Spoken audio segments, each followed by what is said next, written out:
ہمارے ہاں ایک جملہ اکثر لوگ کہتے ہیں کہ ہندو خطرے میں ہے۔ اب اس کی سچائی کیا ہے؟ مارا جاتا ہے مسلمان کو، ہندو خطرے میں ہے۔ مسجد توڑی جاتی ہے مسلمانوں کی، ہندو خطرے میں ہے۔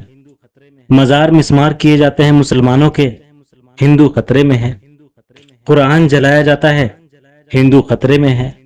نماز پڑھتے ہوئے نمازیوں کو مارا جاتا ہے، ہندو خطرے میں ہے۔ اللہ خیر کرے۔ دیکھیں، ایک چوہا کسان کے گھر میں بل بنا کر رہتا تھا۔ ایک دن چوہے نے دیکھا کہ کسان اور اس کی بیوی ایک تھیلے سے کچھ نکال رہے ہیں۔ چوہے نے سوچا کہ شاید کچھ کھانے کا سامان ہے۔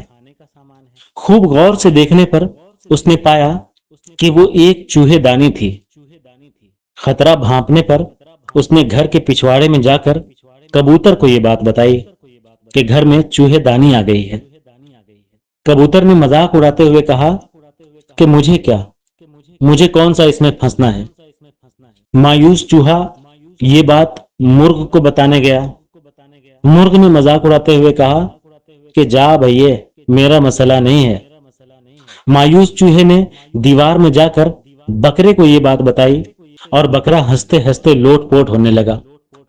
اسی رات چوہے دانی میں کھٹاک کی آواز آئی، جس میں ایک زہریلا سانپ پھنس گیا تھا۔ اندھیرے میں اس کی دم کو چوہا سمجھ کر کسان کی بیوی نے اس کو نکالا اور سانپ نے اسے ڈس لیا۔ طبیعت بگڑنے پر کسان نے حکیم کو بلوایا۔ حکیم نے اسے کبوتر کا سوپ پلانے کا مشورہ دیا۔ کبوتر ابھی برتن میں ابل رہا تھا۔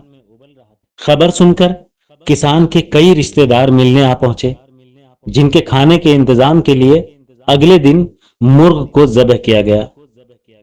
کچھ دنوں کے بعد کسان کی بیوی مر گئی۔ جنازہ اور موت، ضیافت میں بکرا پروسنے کے علاوہ کوئی چارہ نہ تھا۔ چوہا دور جا چکا تھا، بہت دور۔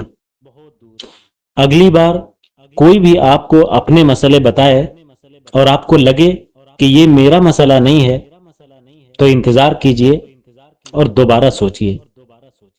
بھائی، ہم سب خطرے میں ہیں۔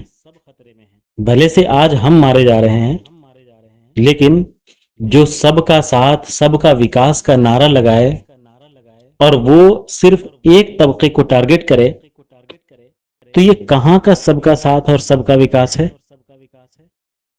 آج میری باری ہے، کل آپ کی باری ہوگی۔ اس لیے سماج کا ایک عضو، ایک طبقہ، ایک شہری خطرے میں ہے تو پورا ملک خطرے میں ہے۔ ذات، مذہب اور طبقے کے دائرے سے باہر نکلیے اور جو بھی مصیبت میں نظر آئے، جو بھی خطرے میں نظر آئے، اس کی مدد کیجیے۔ اسی میں ہماری اور ہمارے ملک کی بھلائی ہے۔